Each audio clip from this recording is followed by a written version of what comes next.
Welcome to SFSFWI TV. I am Sandra Hans, and I am the founder of San Francisco Sustainable Fashion Week International. In 2020, COVID pandemic is affecting thousands of people around the world. And here in San Francisco, we are under the shelter-in-place order, finding ourselves at home and not knowing what's coming next. In 2018, SFSFWI started to supporting the Circular Fashion Economy Initiative for a mindful green economy, moving businesses away from overproduction and consumers away from overconsumption. Circular fashion promises to resolve many environmental issues, like microfibers polluting oceans, chemicals in textiles polluting rivers, and also water consumption and usage. So did you know that it takes 700 gallons of fresh drinking water to produce one t-shirt? Yes. So I invite you to watch our television shows with curiosity for what professionals are saying to activate communities to propel sustainability. Due to the COVID-19, these television shows were produced with limited production resources and with lots of love and commitment. So thank you to all of the speakers and sustainable designers for their contribution. SFSFWI's mission is widely fulfilled by continuing on a digital platform supporting sustainable brands and professionals worldwide. The future belongs to all of us by working together. So join our community at sfsfwi.org. Thank you.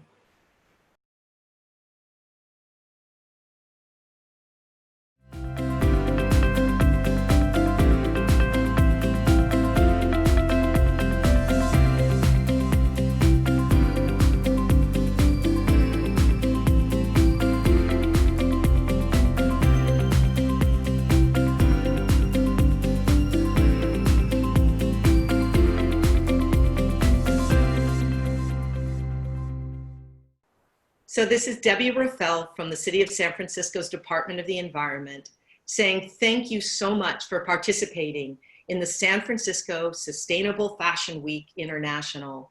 And I want to give a heartfelt call out to Sandra Hans, who is not only the CEO and executive producer of iGreen Media Group, she is the founder of San Francisco Sustainable Fashion Week.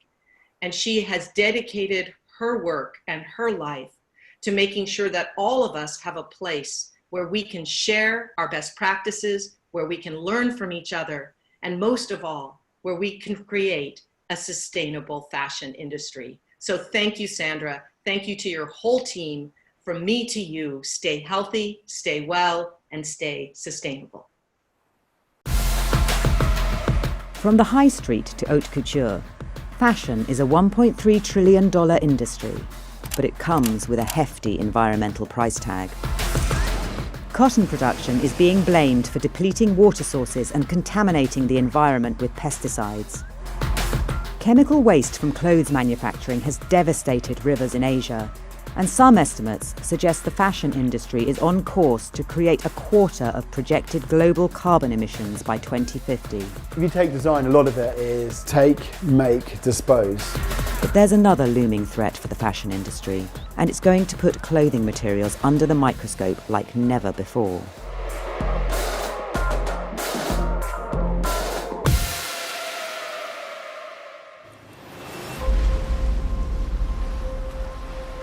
This man is known as the godfather of microplastic research. In fact, Professor Richard Thompson invented the term. Microplastics are basically just small fragments of plastic that are accumulating in the environment. His latest research has uncovered something that has sent shockwaves around the fashion industry. The data we've collected show a significant increase in the quantities of microplastic in the environment. And a lot of what we found in that study was plastic fibres.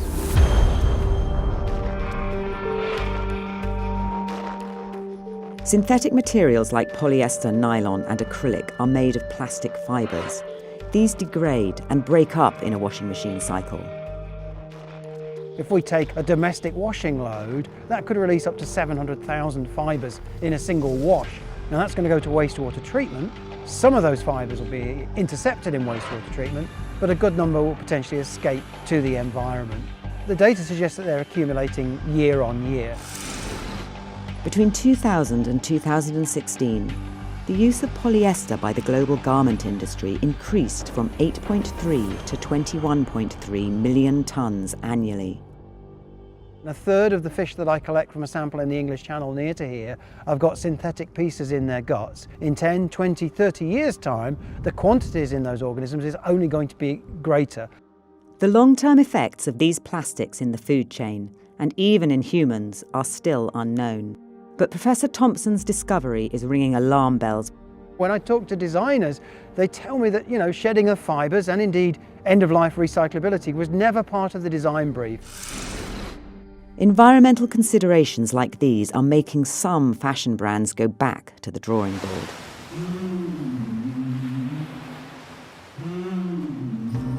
Tom Kay has spent his life around the ocean. In 2003, he launched a brand that creates functional and sustainable products for those that share a love of the sea. His company is experimenting with different design processes in order to lessen its environmental impact. If you take design, a lot of it at the minute is take, make, dispose. And that is totally unsustainable.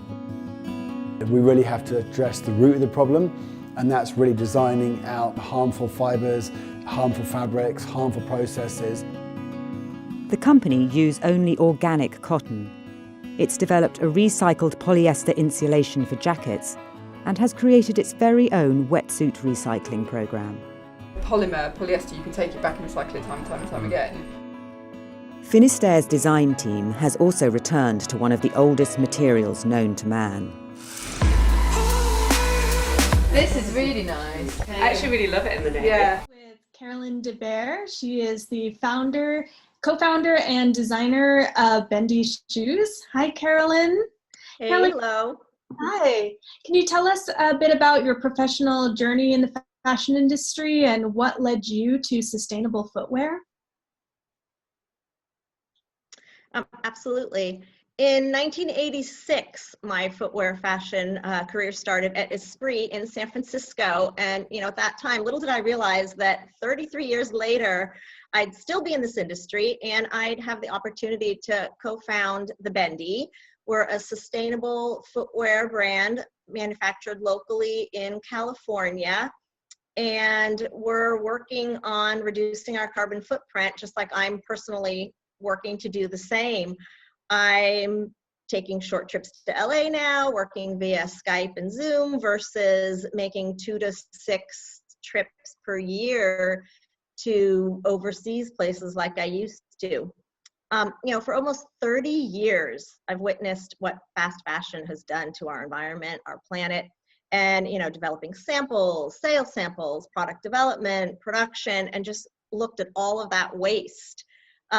There's an Australian coalition that did an analysis, and their report showed that 30% of apparel that's manufactured is never even bought. It's crazy. And $93 million a year were spent in 2019 on footwear alone. And I just think about the waste that goes with that, and the waste that goes in producing that is incredible. So people weren't paying attention to the excess, the waste, and I feel like a lot of people still aren't, and it's time to take care of that. How did you and your co-founder come up with the idea for Bendy Shoes? Well, first start with the fact that 30 pounds of carbon emissions are produced to make 1 pair of sneakers. It's like leaving a light bulb on for 7 days, 168 hours. I think about that, and I knew that if footwear was going to make a change, we were going to reduce those numbers, we had to do something, and we could. And just traditional manufacturing has held us back for so many years. So 2.5 years ago, my friend Mary Sue, who I worked with at Esprit, called me and said, hey, Carolyn, we've both been in footwear for about 30 years. What can we do? Are you free to get together and talk about an idea that I have? So I said, absolutely. We wanted to break tradition. And, where so many people see barriers to making sustainable footwear or making footwear or apparel locally, we saw an amazing opportunity. And I love that. So we sat outside, warm sunny day in Mill Valley, and over a glass of lemonade, the Bendy was born. If anyone would like to see the full conversation, please go to sfsfwi.org.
Thank you so much for watching SFSFWI TV.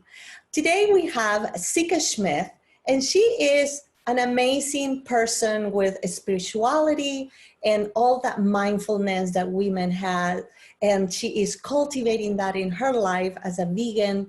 And please welcome Sika Smith. Hello, Sika. Sandra, thank you so much for having me. Yes, I really am very passionate and in fact have a career built around this sort of intersection between mindfulness and mindful living and then fashion and sustainable fashion. So it's really about how we can use our fashion and use our mindfulness to create a better world internally and externally as well. I started my career as a costume designer working in Hollywood. So it was really about a lot of storytelling and how we tell stories with clothing. And through that, I started thinking more and more about the stories I was telling myself and others through my own clothing, that it wasn't just on screen, that we're all telling stories every day with our fashion. And so over time, this evolved into how can we use our fashion to tell a story about mindfulness, to tell our truest, most sincere story about who we really are and what we really value. And that's what led me to creating Beat and Real, which is an online blog and marketing hub for sustainable brands, as well as Impact Fashion, which is a Los Angeles event entering its 5th year for sustainable brands. And I'm really excited to have this conversation with you about how we can use our fashion choices to live a more mindful, a more peaceful lifestyle.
Welcome, ladies. Thank you so much for being here. That is SFSFWI TV 2020. And we are, using our technology to be able to reach out to you. And thank you for joining us. So today we have Gail Ball and Connie Ulasowitz, and they are experts in the wear movement. And I would love to be, able to to facilitate all of that wonderful work that you are doing through these images. So thank you and welcome. Gail, would you like to say something about anything? Please go ahead. Well, our work that Connie and I are doing, it goes far beyond the wear movement, but we certainly believe that it is one possible solution for the issues we're going to be talking about today. And I come with a long background in the apparel industry. That's great. And for you, Connie? Thank you, Sandra, for the opportunity.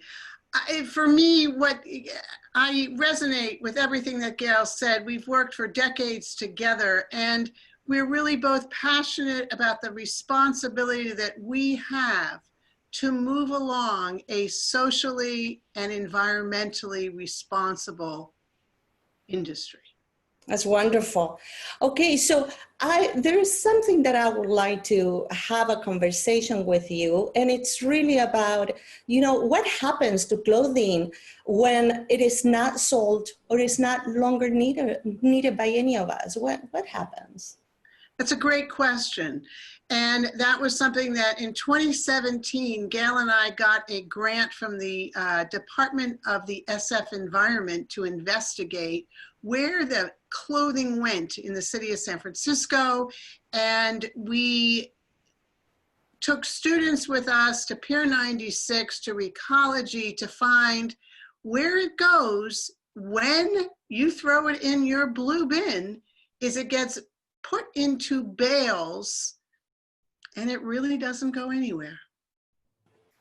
So what Connie is describing, and the picture I'm sure is going to be seen by our viewers, really showed 1-ton bales, and there's a wall of these 1-ton bales in that image, and it is Frightening. Pardon me? Frightening. Yes, frightening. Yes. 1-pound bales of textile products, which we found to be unusable because they were contaminated by the other recyclables that were in the blue container.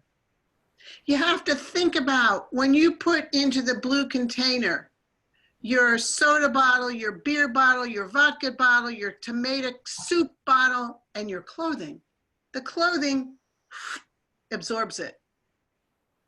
Contamination. So Yeah.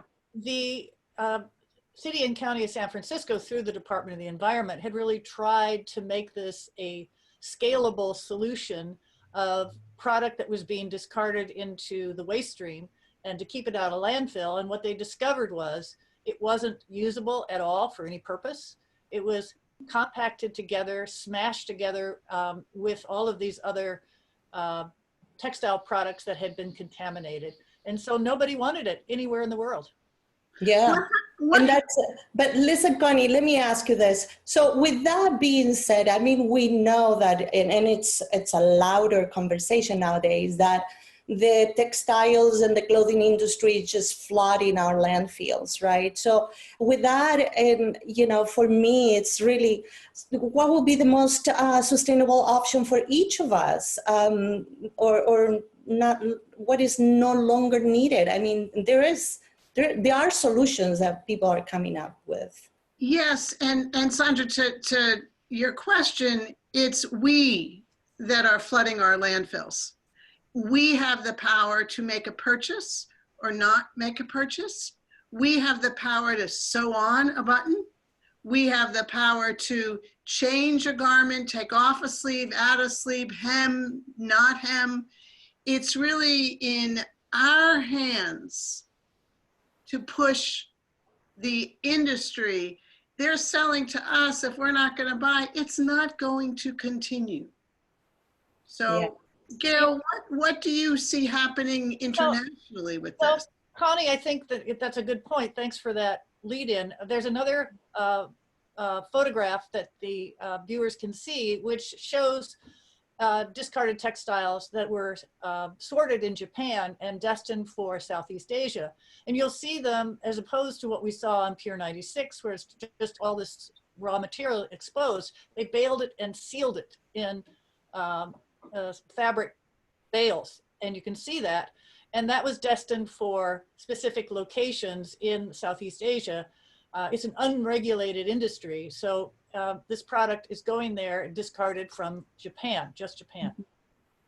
Yeah. This is one option, and what we all believe is a solution, because we want it to go to people who have less than consuming countries like the United States or Japan, and that it can be used by other people. The quantities are immense. Yeah. It comes to mind is that really what we are not wearing anymore and throwing away, which there's no such a term anymore, right? It is one planet only, that's all we have. But when we send it out there for others to use it, like we say, people that don't have the resources in other parts of the world, what happens, what I have read about and what I have seen and learning is that they don't want our already used clothes. Well, actually, because they end up burning it, and it becomes really a problem that we solve here, and it becomes a problem in another part of the world. I agree with you. And actually, there is quite a bit of the product that is used there, but because it's an unregulated import and export, really the amount that goes into the system destroys the existing industry in that country. So it isn't a question of can they use it or not. I believe that there is some need for it, especially undergarments for women, which is quite interesting. That's considered quite valuable. But what isn't valuable is all the other t-shirts that are often made in those countries, and we return it to them and expect them to take our cast-offs. And the quantity is such that, as you'll see in Kenya and other locations in Eastern Africa, who have now tried to ban these imports because they have such a negative impact on their economy, is that we're figuring out how we can discourage that kind of behavior to ban these imports through our own national government, or finding other locations that don't quite understand the impact that these second-hand clothing imports have on an economy.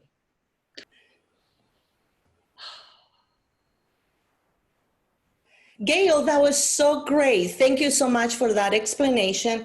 And if you would like to know more about the conversation between Connie and Gail, and just visit our website. We have a full coverage of this conversation, SFSFWI.org.